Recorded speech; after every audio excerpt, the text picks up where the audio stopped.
Halloween, big deal or not really for you? Big deal. Why? Some people could care less. Well, this year it's a big deal because I told La Nation that I'm going all in this year and I'm giving them the decision to make on what I'm going to wear this year for Halloween. That's why it's a big deal. What are the choices?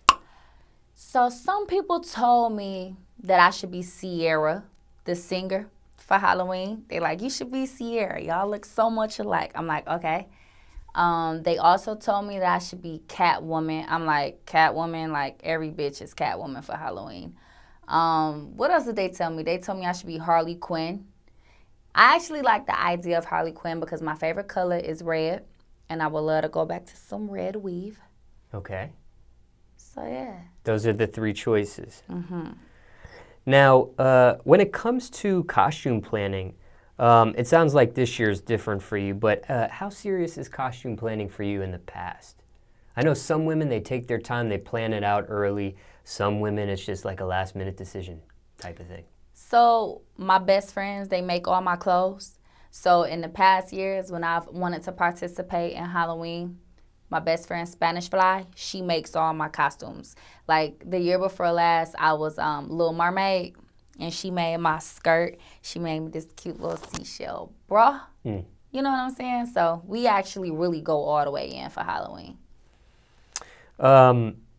What else have you been dressed up as in the past, maybe even when you were younger? When I was younger, I used to like to be witches. Like every year, I just like to be a witch. Because it's an easy costume? I don't know. I just like to be a witch. Throw a hat, some makeup, and a broom? Yeah, like a witch. Which out of all the costumes you've been before in the past has gotten the most attention? Was it the mermaid one or something else? People love the mermaid, but one year I was like a queen. And I had on this like skirt, and it had these high splits with this like super cool headpiece. And people really loved that too. Was it good attention or bad attention? It was good attention. Has anybody ever dressed up as you before for a costume? Yes. People have sent me pictures talking about they love Britney wearing my la buns. Because a lot of times I wear like two ponytails on the top of my head like this. And they like, we love Britney with the La Buns, and they'll have on like a La Nation t-shirt or some shit like that. That's always cute to me. Do you have, in the past Halloweens, aside from Halloween costumes, just overall speaking, do you have a favorite Halloween memory, perhaps? Yeah, the year that I dressed up like Little Mermaid, I performed at the club that year for my birthday, and it was like sold out. It was this club in downtown Detroit, and we was so lit. And I think it's just so funny picturing myself on stage dressed up as Little Mermaid, like performing, lit as fuck, with the club going crazy. Now, what about trick-or-treating? That's a big deal when it comes to Halloween. Craziest thing you received trick-or-treating? Anything out of the norm? Past Halloweens you've been a part of. I don't trick-or-treat. I leave that to my sons. But I ain't gonna lie, I eat all their candy when they come home. They're leftovers, or are you getting first dibs? No, I'm getting first dibs. And they have an issue with this, but it don't matter because I love candy. I eat all they Tootsie Rolls. I eat all they Nerds. I like all the Snickers, the Butterfingers. Like, I love candy, so they already know what's up. What do you leave at the bottom of the bag, bottom of the basket, bottom of the pillowcase? What can't you stand? I leave them damn, what's them circle Whoppers? Yeah. Ew. Even thinking back, when you were a kid trick-or-treating, never received anything out of the norm? I remember when, like, people were, like, starting to poison. Like, they found, like, poison in the candy bags. So it was, like, a big deal for you to take your candy bag to, like, McDonald's and a police station. And they would do, like, this raid, checking your candy bag to make sure there ain't no poison in the candy or some shit like that. But mine never was poison. I always eat all of my candy. Well, just about all of my candy. I'm healthy. Now, what about haunted houses? Those pop out around Halloween. Are you into haunted houses? I am. And let me tell you, last year, me and my sister went to this crazy-ass haunted house in Detroit. It was a porn haunted house. In Detroit? In Detroit. Like off of 8 Mile. Was this a one-time thing, or this is like an always, once-a-year type of thing they got over I there? don't know if they have this every year, but it was this one year, and we didn't even expect it to be like this. And when we walked into the haunted house, it was like naked people. Like we saw like dicks and stuff like that. Like it was even people like having sex with blood everywhere. It was some crazy shit, yo. Like I ain't gonna lie, I low-key want to go again. So is that a haunted house that you're horny in, or you're haunted in, or you're... It's like you definitely haunted in. Nothing about that haunted house made me horny, but it was just interesting. I see. When it comes to haunted houses, there are different levels of haunted houses. There's some haunted houses where it's, spooky, scary, people jump out, pop up, that sort of thing. Then there's other haunted houses where you have to sign a waiver. You have to sign your life away in case something happens. Have you ever gone to one of those before? Yeah, I have. Erebus is one of those where you have to sign a waiver because they have you on these elevators and walking on ledges and all of this type of crazy shit. But, I am a very spontaneous person. I like doing crazy shit. So don't judge me. I signed the waiver and I survived.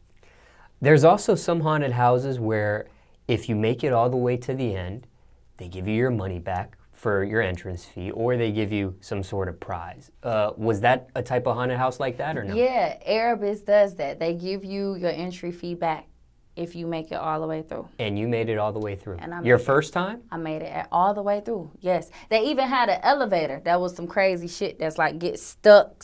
And I'm claustrophobic. I don't like elevators. Like when we was going up the elevator to come up here, I'm like, Are you talking about the interview? Yeah. Oh, okay, I see, I got you. The people you went in that haunted house, did everybody make it to the end like you, or did some people that you went with didn't make it that far? No, some people didn't make it. They turned back. I ain't never been the type of bitch to turn back, though. Now, there are some other haunted houses out there. It's not even spooky. It's not even like man-made scary.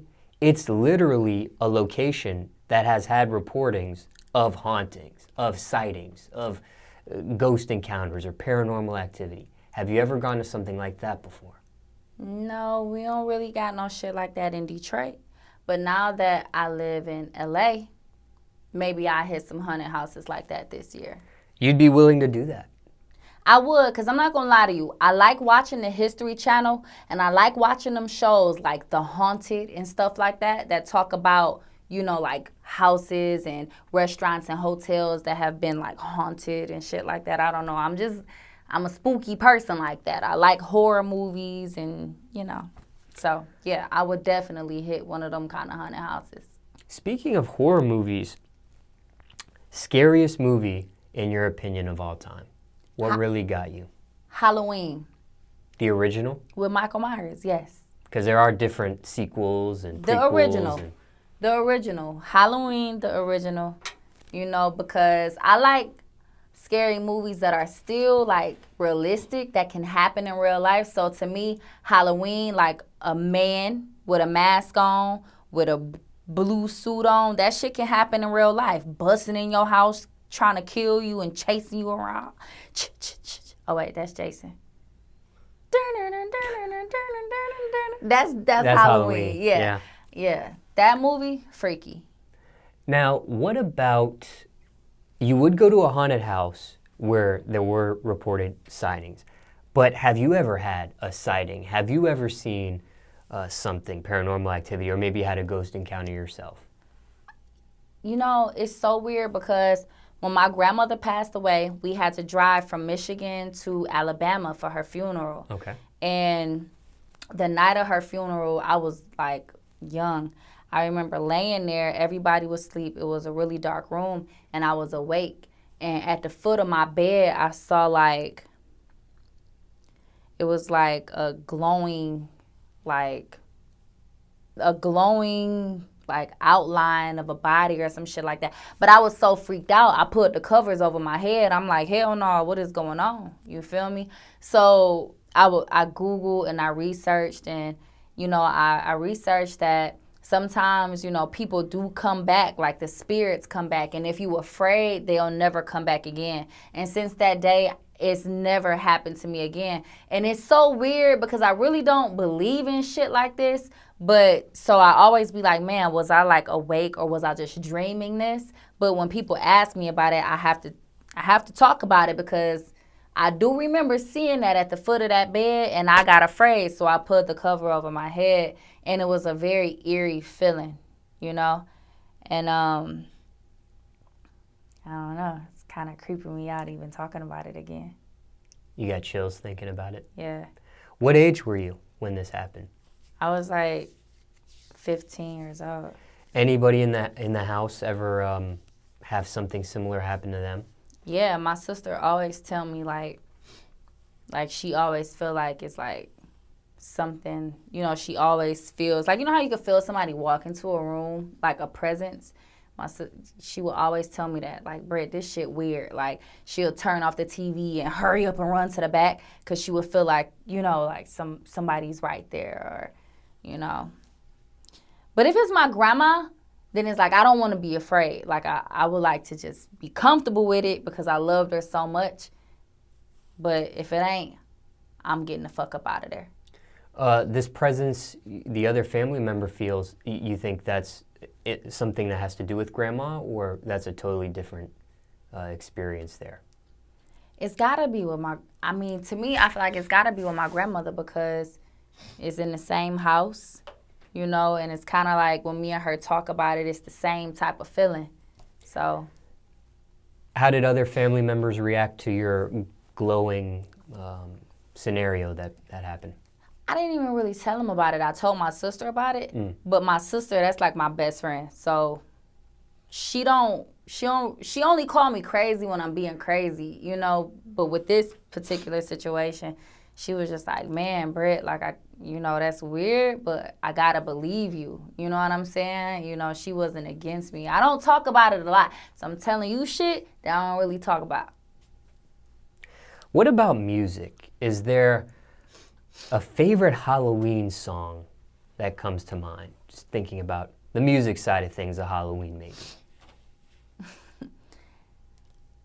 My favorite Halloween song, I ain't gonna lie, it is the Halloween theme song. Like, it's something about that piano riff that I really like. I actually learned how to play it on the piano. That's how much I like it. And I've been like dying because I keep going on Instagram and seeing all these crazy ass videos of people like dressed up as Michael Myers, like dancing and shit to the music, like just on tip with the music. But yeah, I think that's my favorite. It gives me like an eerie feeling, Halloween vibe. Ever made a Halloween theme song before or no? No, I haven't. But I think next year I might. What about using that release date, the Halloween date? Have you used that for any of your music releases before, whether it be a song or a project? Nope, I've never released anything on Halloween, but I know my girl Molly Brazy about to drop her project on Halloween. She from Detroit too. I can't wait for that.